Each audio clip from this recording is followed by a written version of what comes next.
Hi everybody, welcome to the Temasek Polytechnic Virtual Open House 2021. Right, so today for this particular segment is called Ask ECG or Ask Education and Career Guidance.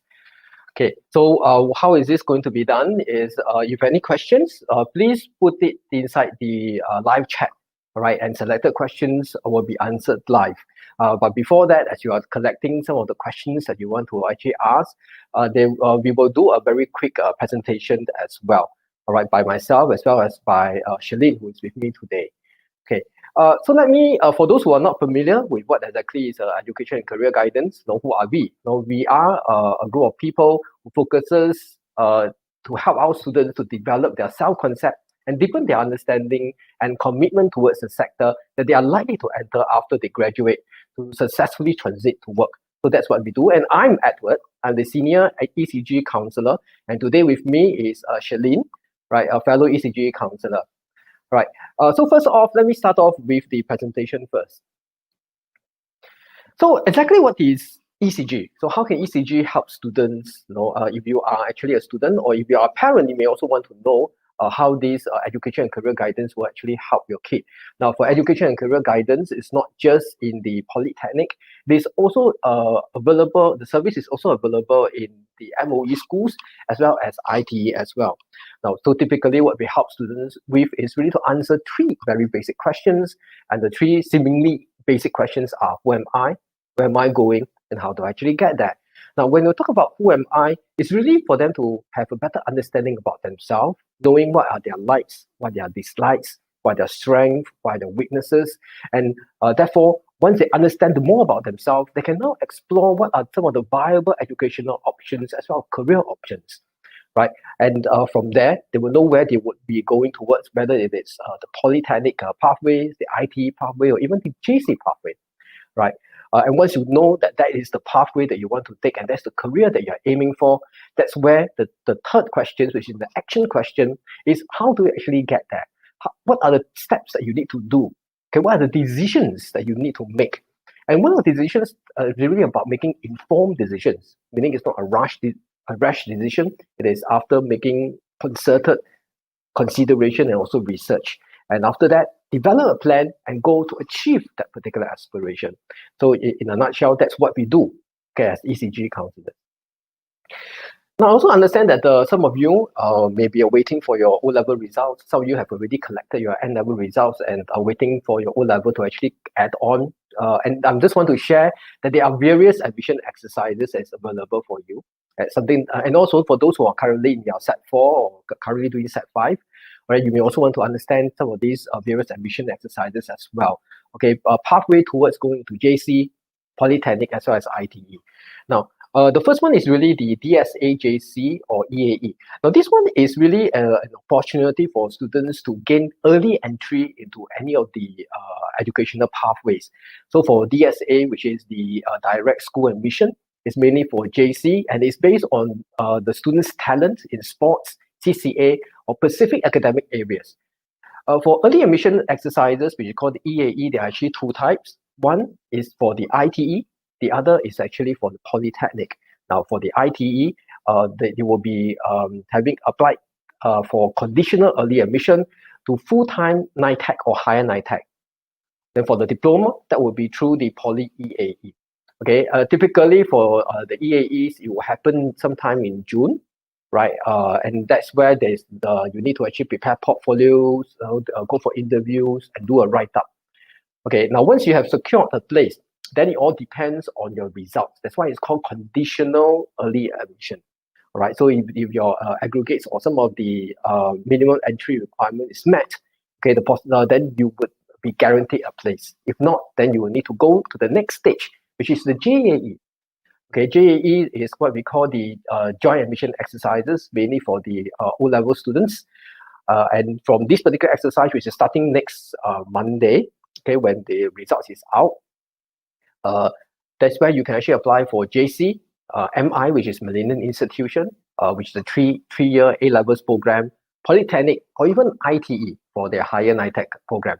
Now, if you are a student who has recently collected your O-level, N-level results, then you will be on the JIE exercise, which is a joint intake exercise and mainly for students to apply for courses in NITEC or ITE, right? So students may concurrently participate in various admission exercises, but only accept one offer, right? So that's something that you need to know. Now, assuming that you are not, say, a Singaporean or Singapore citizen, or maybe you are not a PR, okay, or foreigners, then they may need to go for the direct admission exercise. Okay, and this direct admission exercise is also applicable for people that say they have already applied for poly before, okay, and they dropped out, or maybe due to certain reasons they didn't complete, they want to apply for poly again. Okay, they will no longer be able to go for the JAE, they will need to go for the DAE, all right, which is direct admission exercise. And this one is conducted independently by the individual polytechnics. So you want to know more information about this, please do visit the different polytechnics website to find out more. Now, in order to enter the various educational pathway, whether be it JC, MI, Polytechnics, or ITE, you will need to be familiar with the aggregate computation, right? And this aggregate computation mainly is related to O-levels. For N-levels, there will be a different set of computation, but because Monday would be the O-level results release, so I'll be focusing a bit more on the O-levels, all right? So for O-levels, if you want to go to JC, do note that it is about L1, R5, meaning English or higher mother tongue with 5 relevant subjects. Note, it's relevant subjects, not best subjects. Okay, for MI is L1, R4, and CCA is not considered as a subject, something to note. For Polytechnic, something to also note is it's about EL, R2, B2. Okay, so English is important. The 2 relevant subjects is important, and the 2 best subjects. Now, something to actually pay attention to is also the aggregate type. So in this case, there's a type A, there's a type B, type C, and a type D. Typically, type A courses are related to those more humanities related, like for example, early childhood and all. B is related to business related, okay, accountancy and all. C is related to engineering, IT, or sciences. All right, D is related to design.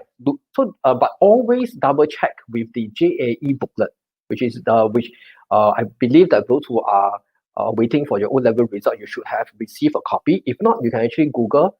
Okay, an online version is also available. Now, for those who are currently in your Set 4 or Set 5, okay, you may not have that book yet. Okay, don't worry. The book will come to you soon. Okay, within the year. So then it's for you to actually refer. Please don't throw away that book. It's very important. All right, just refer to it so that you know how to actually set some of the targets. For ITE, is LEB4, ELR1B3, or R2B2. Now, so it all depends on the kind of courses. Again, okay, whether it's actually a technical course, a design course, or is it a humanity course. So each of them will come with different aggregate computation. So something to actually note, right, which is important. And with this, let me pass the time over to Charlene, who will share with you the various polytechnic pathway, A-levels pathway, as well as the ITE pathway, before we open it up to the floor to answer any of the questions. Charlene, over to you. All right. Okay. Thank you, Edward. And I hope all you listeners out there, you're not confused by the various admission schemes, the computation scores and the acronyms. Okay. There's like, ECG, and then there's EAE, there's JIE, there's JIE and JAE, so not to worry if you are confused. Just a quick reminder that you can always ask me and Edward any question. Okay, and we'll try our best to answer. So look out for the live chat on the right side of your screen if you are watching from YouTube Live, and you can ask us a question over there. Over the next few slides, we will share some pointers of consideration for both the Polytechnic route, JC route, as well as the ITE route. So I'll start off with the Polytechnic route first. So there are some factors that you may want to consider if you are taking the Polytechnic route. Okay, the first factor is actually this factor called the cost of study. Okay, so what I mean by that is that in the Polytechnic, we actually prepare you for work. So meaning that the cost of study should be aligned with your career aspiration. Okay, in other words, okay, your diploma in the poly qualifies you for certain job positions. Okay, do you know what these job positions are? Are you okay with these job positions? And if you're not sure, what a diploma qualifies you, always refer back to the course prospectus for the diploma on the website, and you will actually find some information over there. Okay, there's another factor that you might want to consider, mode of assessment. Okay, so if you are currently in the secondary school, okay, so back in secondary school, whether you are on a 4-year or 5-year track, you work towards this big examination called N level or either an O levels. But in the poly, we operate by this thing actually called cumulative point average. So it means that, there is no one big exam at the end of year 3. We take into consideration your work from semester 1 onwards. Okay, so there will be a variety of assessments. So there will be quizzes, there will be written communications, there will be group projects, there will be assignments, there will be presentations, and sometimes in year 3, you go into this thing that is called a final year project. Yeah, so over here, I also want to emphasize that there are some courses in the poly that do not have any examinations. So your 3 years in the poly is purely assessed based on just projects. And what it means is that you could be balancing as many as 4 to 5 projects every term and semester, right? So this is something that you need to look out for as well if you are considering the polytechnic education. And the mode of study. Okay, so as I mentioned earlier, in the poly, you could be taking up to 6 modules in a term. And how we work is that every semester you take a certain number of modules, and the next semester you take a fresh number of modules that could be totally different from what you are taking in the first semester. And in the poly, it's a hands-on experience. So do expect projects. Okay, and every polytechnic student goes through this experience, what we call a work attachment or an enhanced student internship, meaning that we send our students out on a 16 weeks, on a period of 16 weeks or more, for them to be attached to an industry partner and to understand what the industry life is about. And since it's a mixture of projects as well as schoolwork, independent as well as group learning is actually needed in the poly. Okay, in the poly, you don't have a class to belong to. In fact, you will be traveling around your school, the school that you belong to for your classes. You'll be running around the school to attend different classes that scheduled in different lecture halls and classrooms. So it's really quite different from the secondary school life or from the ITE life. Okay, but the good thing about it is that by the end of your stay in the poly, you'll be familiar with every nook and cranny in the school, and you will definitely be able to tell which are the most Instagrammable spots in the school as well. Okay, in terms of monitoring, okay, I want to emphasize we have very caring lecturers over here in the poly. Okay, we love our students. Okay, but we will not be following our students around to actually ask you to attend lectures, to hand in homework, and there's a reason for this. Okay, as I've mentioned, the poly actually prepares you for the working world. Okay, your diploma allows you to actually work in the industry after you graduate. So our poly education mirrors work life.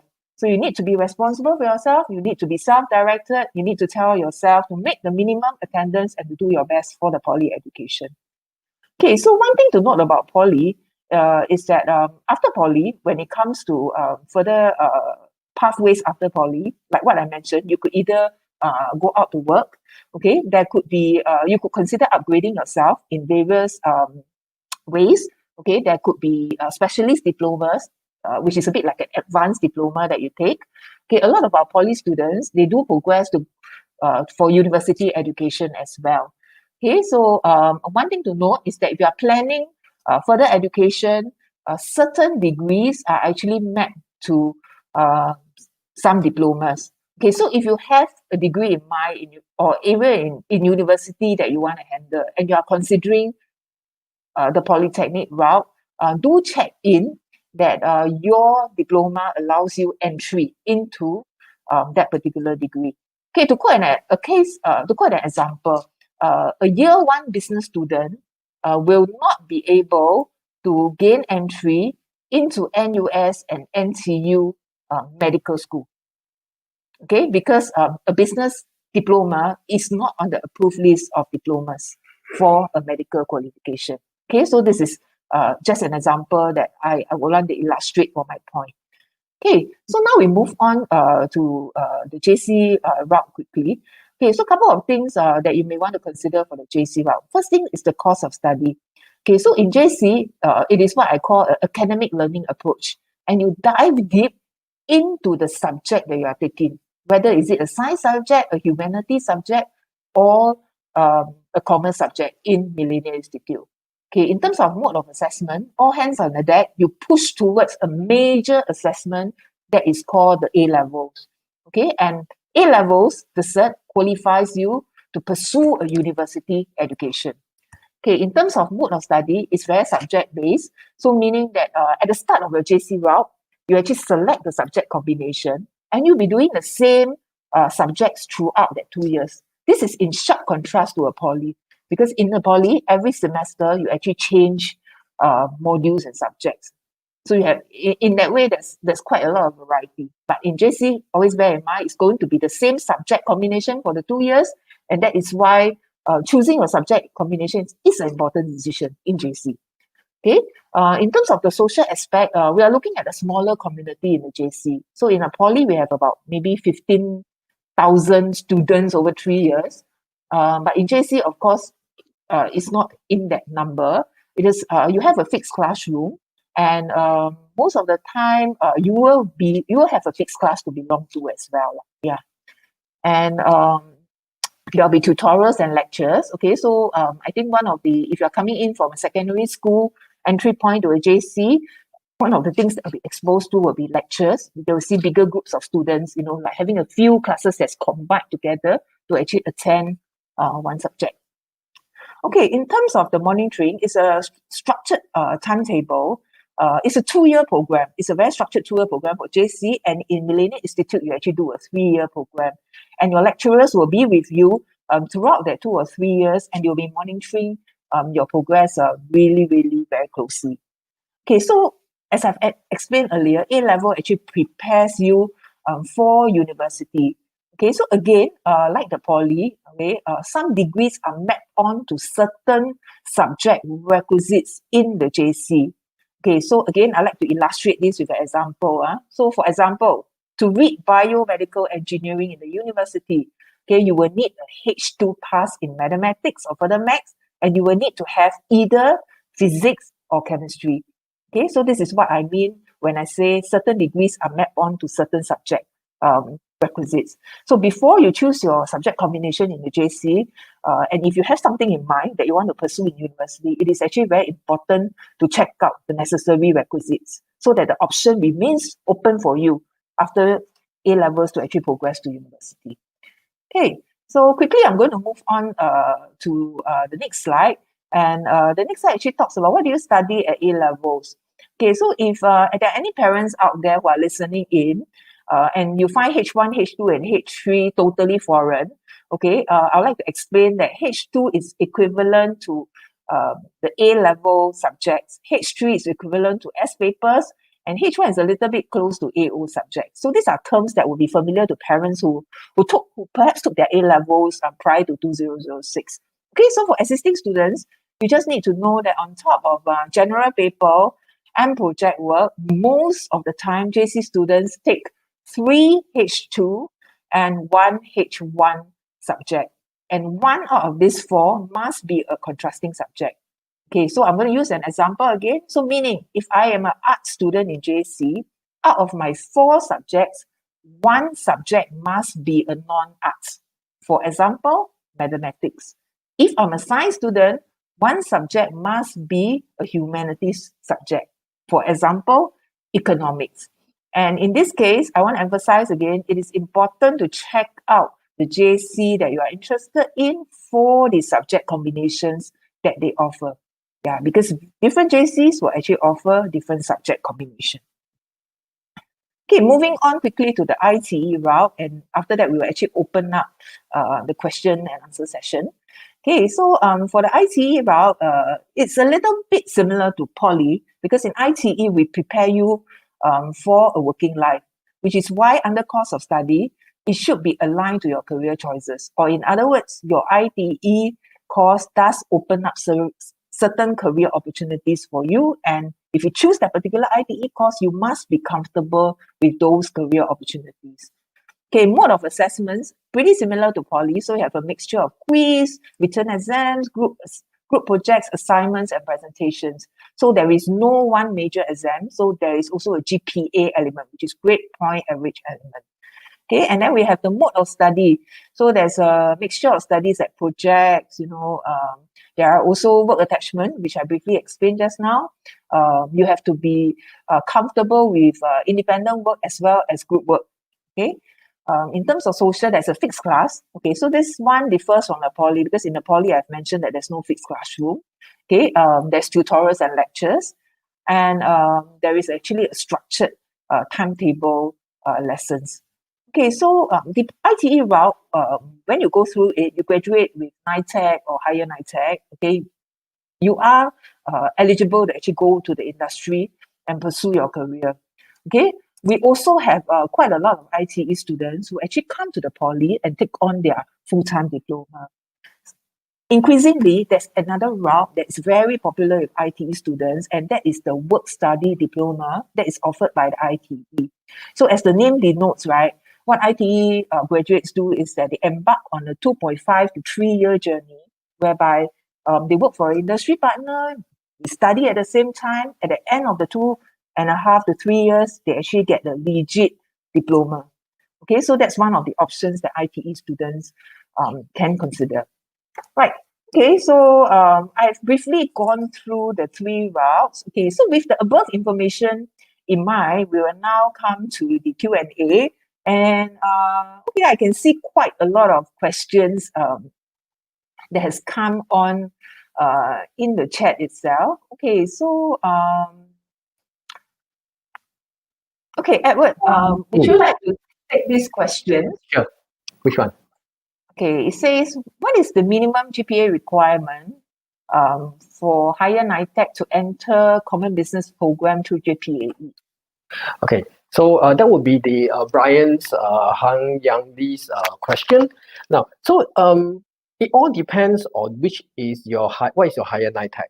All right, so depending on your higher NITEC program, the requirement to enter into the Common Business Program or even any other diploma program will vary. All right, do go to the ITE website. There's this called JPAE. So you just need to Google JPAE. Okay, just go into that particular website and go to course. Okay, look for your higher NITEC program that you are on. Okay, once you click on it, it will give you a document telling you which are the diplomas that you can actually go to. All right, and also what is the minimum requirement or minimum GPA requirement for you to enter. So it's not a one answer fits all like 3.5, 3.4, or 3.8. It's not that. Okay, it depends on your higher NITEC program. And if your higher NITEC, let's say, is in say electrical technology or electrical engineering, I'm not sure whether you're able to actually enter the Common Business Program. Okay, some allows you, maybe allows you to go into RP1, may not be able to allow you to go into NP. So something to actually note. So do use that particular website. It's called JPAE website. All right, and these informations are available online, and it changes every year. Okay, meaning let's say that if there is a new course that is being offered, like this year in the Temasek Poly, we are offering 2 new courses. One is architecture, the other one is artificial intelligence. Right, so these courses will be put into that particular list as you move along. So no point for me to actually give you an answer now, but rather go to the website to find those information for yourself. This is available online. Yeah, I hope that I've answered your question. Yeah. Let me see what other questions that we can actually answer. Anyone that you wanted to answer that you feel you are comfortable with? GPA and the CCA. Okay. Hi, I'm back online. Okay, I'm going to take on Sharul's question about how do you calculate GPA. Okay, Sharul, there's actually a method to calculate GPA, and in fact, I think when the student enters into poly, in the student handbook, I do think they actually explain that. Yeah, but how should I explain it? There is there are credit units that are attached to the modules that you take. Okay, and when you take a module, right, when you take an exam or when you get assessed on your project work, right, there are different grades as well. So there's actually a formula which is open information when you enter into poly as a student, and you can actually calculate GPA based on that. Actually, what happens is that after every exam, once you get your results, right, in the poly, they do calculate it for you as well, lah. Yeah, so I there is a particular method to actually calculate GPA. Yeah, and I think you also asked a very interesting question. How is CCA points calculated in TP? So in TP, there's this thing called SEAL points. Okay, so meaning that when you participate in certain CCA, actually it's not even CCA. Sometimes it could be learning journeys that your school take you on, or it could be talks that you attend and all that. So all this actually gives you what we call SEAL points, and it goes into the student record, and there are grades that are given for different CCA involvement. Okay, but I'd like to expand on this point about CCAs lah. Okay, one of the things that we always encourage our students, when they come in at year one, is that to be active and to get involved in CCAs. And sometimes our students, I had one student who actually asked me, why am I still talking about CCAs in poly? Isn't it very passé, something in secondary school and stuff like that? Okay, but I always tell students that I see CCA as a very good opportunity for you to actually pick up soft skills. So meaning that during CCA, sometimes it's leadership skills. In CCA, you actually work with different people from different schools. That gives you teamwork, that gives you communication skills. And all these skills are very important because subsequently along in year 2 and year 3, when you apply for internship, okay, you need to write a resume. And this is where your involvement in CCA actually will come in handy for you. Yeah, you'll be able to describe what you do in your CCA, and in turn, right, tell the person who's reading the resume what are the skills that you have. And for some of my students who can't find a suitable CCA in TP, a lot of them are heavily involved in clubs that are outside, okay? And some of them take on other things like part-time work. I think these are very good testimonial to build up different skills and to show a different side of you apart from your academic life. Yeah, so this is something that I actually want to comment about CCA. Edward, would you like to add something about that? Yeah, I'm not going to add on for the CCA, but rather I'll add on for the GPA perspective. Now, a lot of times, students are transiting from the secondary school into the polytechnic life, and suddenly they have gained a newfound freedom. Okay, because they're no longer bound by routines. No, there's no fact raising here, right? There's no need for you to actually wear uniform and anything like that, right? And therefore, there's a newfound freedom. And what happened is that a lot of the students will take the first year as a honeymoon year. Okay, now, and that's the challenge, because CCA is accumulative, meaning that it is unlike the secondary school, right? Actually, to you think back, okay, please don't quote me, okay, although this is being recorded, is that if let's say that you don't work hard from set 1 all the way to set 4, assuming you are express streamer, from set 1 to set 4, okay, you didn't work hard. But you still manage to say every year, progress from set 1 to set 2, set 2 to set 3, eventually to set 4. Okay, you didn't work very hard, but you put in all your effort in O levels, and you get like 6 points for your O levels. Actually, that defines you, and that allows you to go to any places. So you can actually slack for 4 years and just put all your effort into the examination, do well in the examination, and it sets you to go to any places. But not for poly. Poly, from day 1 onwards, you need to work hard already. Okay, why? Because GPA is computed every semester. So every half a year, your subject change. Okay, every half a year, there is a major exam that you actually take. And these exams will define your GPA. Okay, and this GPA stays with you. There's no second chance, meaning that, let's say you got a C for this, okay, Jill, I want to retake, so that I can actually get an A. There's no such thing. Okay, so it's just one-time hit. So if you get, let's say that during the first year, you take a what I call more leisure pathway and didn't put a lot attention into your studies, and your GPA for the first year maybe 4 become quite low. it may be very difficult for you to actually catch up subsequently in year 2 and year 3. So during some of our ECG counseling, right, I have students who come in, they say, hey, Edward, I realized mathematically I cannot achieve the GPA that is required for me to go into university. All right. So typically what we understand, if you, let's say that you are for a poly student and you want to go to university, okay, the GPA that they're actually looking at is around 3.5. Okay, so in other words, in the 3 years in poly, you somewhat want to hit a GPA of 3.5. Okay, but even so, it doesn't guarantee you a university space. There are other factors, but let's just look at the GPA perspective for now. So, so it is. So my students in the first year didn't do very well, and she actually do some calculation. So which, like Janine says, all this information is available online. You can actually find out, right? And she realized that he cannot make it, okay, to university because he will not be able to hit the magical 3.5 GPA, for example. So something to actually be mindful that if you are looking at GPA, being something that you want to actually achieve in order to go to university, then do be mindful that from day one onwards, when you enter university, you will need to actually study hard and do well already. Yeah. So let me answer the question by Wong Hang Kin. All right, about how JAE selection works. Is it the same as PSLE, so long as meet the cutoff point regardless of the sequence of choice? No. For JAE, your choice matters.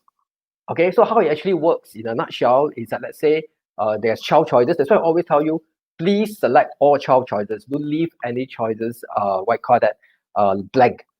All right, let's say that you have this, I support the School of Engineering, so let me use an engineering example. Right. So if you were to read the JAE booklet or even go to the different polytechnic websites, okay, there will be a page where will tell you what are the aggregate range. So if you were to look at aerospace engineering, for example, okay, you realize that the aggregate range is quite fantastic, meaning that it is quite good scores, then you can actually enter the aerospace program. All right. So assuming that someone with, let's say, 6 put the aerospace as a second choice, I got another person who actually have an aggregate of 7, put it as a first choice.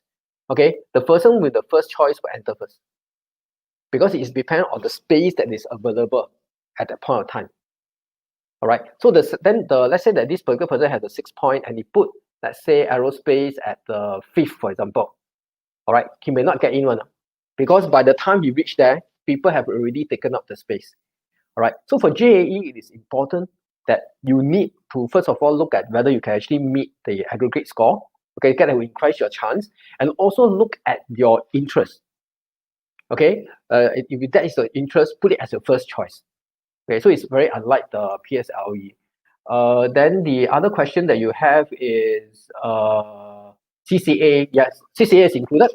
Okay, so you can actually use a CCA bonus point as well to do the computation, but it cannot be used as part of the minimum entry requirement. Yeah, so I encourage you to look at the JAE booklet if you already have it. If not, then you can actually Google it online to actually read more about it. Yeah. I just want to add on. So if you are deciding, what to put as your choices, right? One good guide would be the historical record of the entry score. How should I put that, Edward? Maybe you can help me. The entry score that minimum entry score for the course. Yeah. So normally, yeah. You want to add something? No, it's okay. Yeah. Yeah, so what I'm referring to is that in the polytechnic websites, under the admissions website, right, all the respective courses will have like a range of the aggregate of the scores of the people who actually managed to get in for the past year. So for example, I'm quoting diploma in business. It could be a range of a score of let's say 9 to 13. So you could use that as a gauge to see what is your chances of getting into it, so that you can actually make a wiser choice on what to actually put down for your choices, especially during JAE. Yeah. Just to add, I would encourage you to participate in the webinar on Saturday. Okay, at 9 o'clock on Saturday. Is it 9 o'clock? 10 o'clock? I think it's 10 o'clock.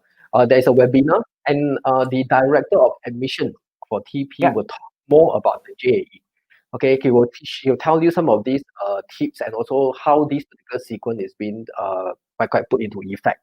Yeah, and if you have any questions about JAE admission, then yeah, please do feel free to actually ask those questions as well.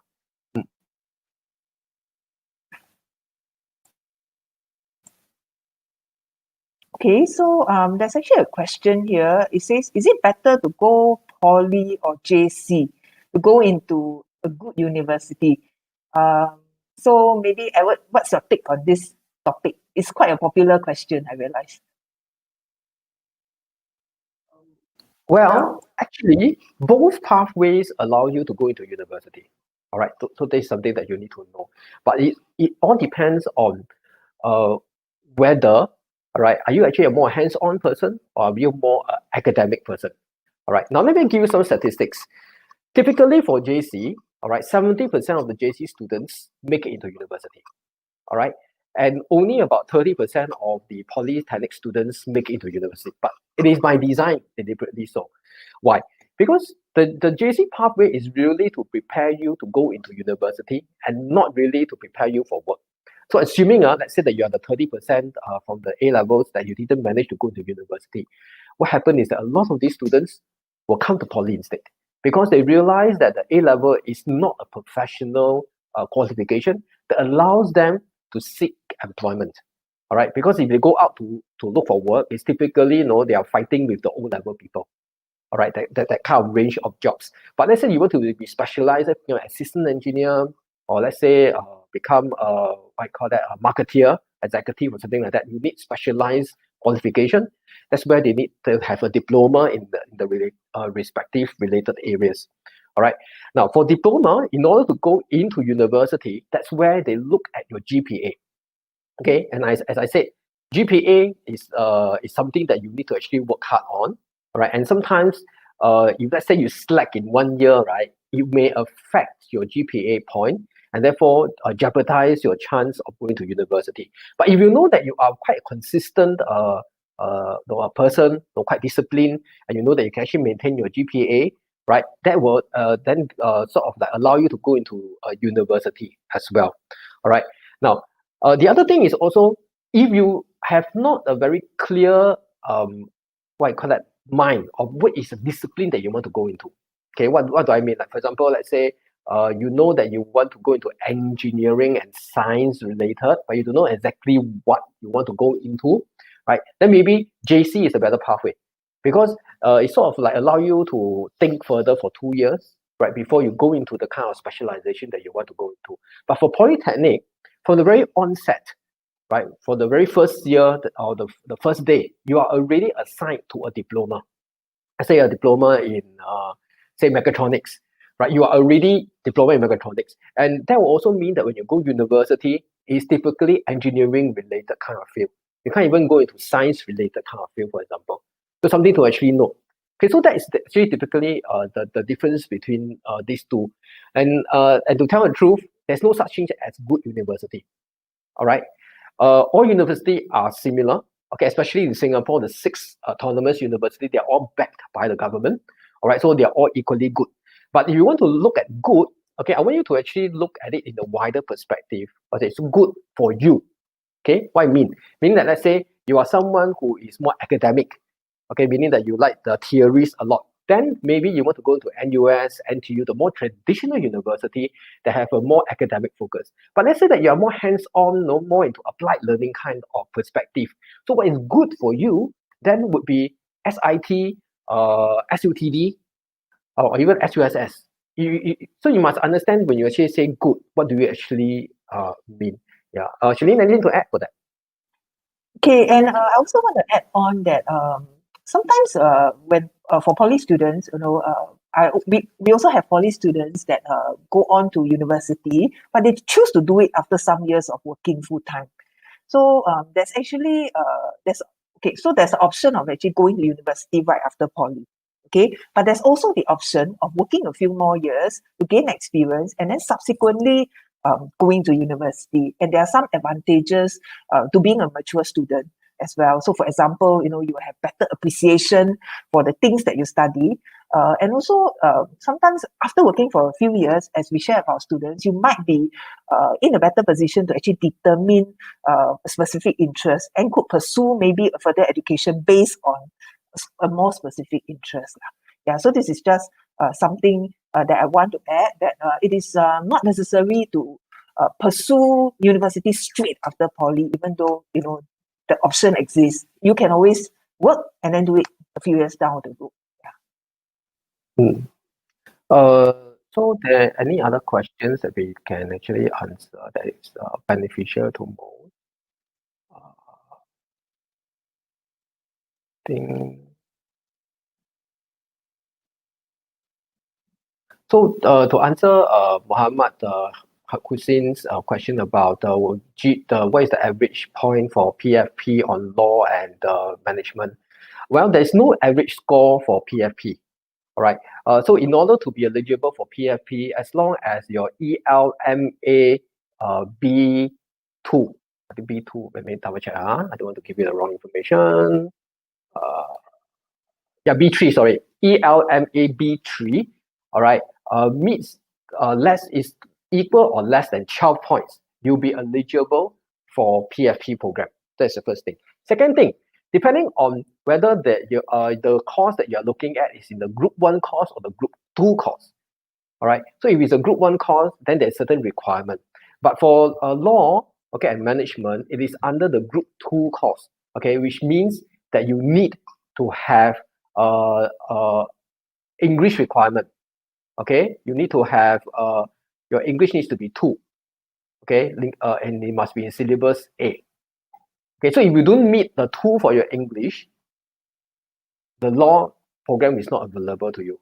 Now, but how do you actually know? You don't really need to remember, because when you are being invited for PFP, there will be a list that lists out what are those programs that you're eligible for.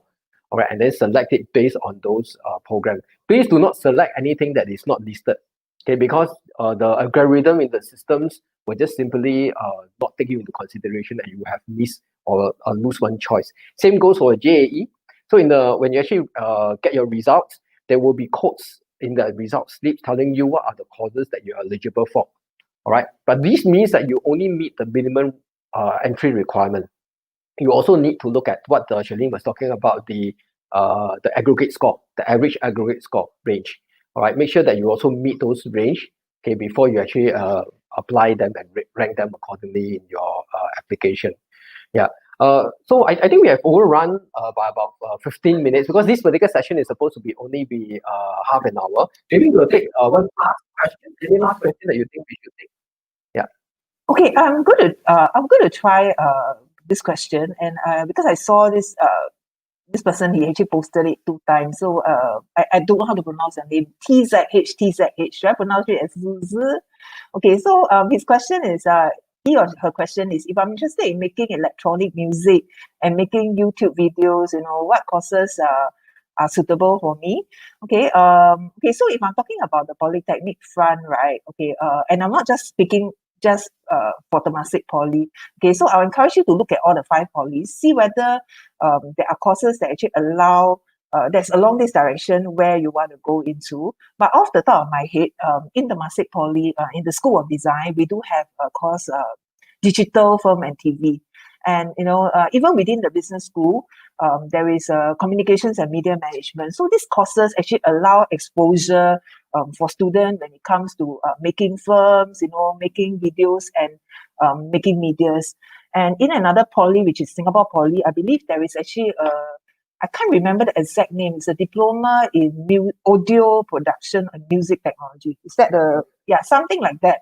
Yeah. So I guess the message what I'm trying to say is that look into all the 5 polys. You know, shortlist some of these courses that that you may consider when it comes to, you know, creative music production and video production. Okay. At the end of the day, I also want to say that your diploma course does not determine you. Okay. Why do I say that? Okay, it's because I have actually met current year 1 engineering students in TP, and they are musicians actually, but they are taking an engineering qualification. Okay, so it does not mean that when you do qualifications like engineering or business, you can't pursue music and stuff like that. So similarly, I also have other students who are from applied science and who are also qualified music teachers in their own way. Yeah, so look into the array of courses that the poly have, and anyone out there, because I know that there's still quite a few questions. If we did not answer any of your questions, and if you are from a local secondary school or ITE, please approach your school's education and career guidance counselor. So they are the equivalents of me and Edward within your school, and they'll be able to actually answer your questions as well. Yeah. Okay, you want to add on to that, Edward? Yes, so if you need any further assistance, you can actually go and make an appointment to talk with your ECG counselor at your school. Or let's say that you do not feel very comfortable talking to your ECG counselors in your school, then you may want to actually see us instead, right? So we are equally trained to handle any of the queries as well. So this is a team that we have. So you got me, who takes care of the School of Engineering as well as the Humanities. I have Sir Yi, who takes care of the Humanities as well as Business, and ASC, which is the Applied Science. Then Hildia, Engineering and Applied Science. Stephen, IT as well, Engineering. And then Vera would be Business Design. And then, of course, we have Charlene, right, who takes care of Business, IT, as well as design. Yeah. So if you think that you want to actually speak to with us, do take down this link, which is called the bit.ly My ECG, right? Because you are not a student, you will be public. Just apply it as a public, and then you can actually make an appointment to actually see us, and we can have a deeper conversation. All right. Now, if there is any other questions that is linked to, let's say, TP in general, you can actually use the board. So if you go to TP website, there is this Ask TP. Okay, just type in your question, and then someone will actually reply you accordingly. All right. Now, if you want to find out more about the admission, all right. So on Saturday there will be a session by our principal. Okay. What time is it? Still find it. We'll give you the right time. Okay, it will be at 10 o'clock.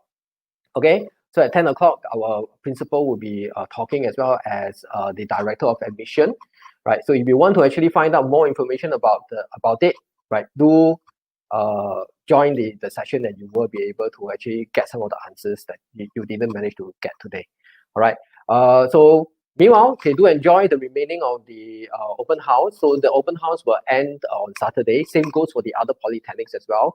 I encourage you to go around to different polys to actually talk to the course managers, the course chair, right, to actually find out more about which is the right diploma for you. Okay, and also talk to the ECG counselors if you wish to. Jalene, anything else that you want to add? Nothing else. I think we are really over time. And for those who are getting your results next Monday, Edward and me wishes you all the best and the best of luck. That's it. Yeah. All right. See you guys. Yeah. Bye.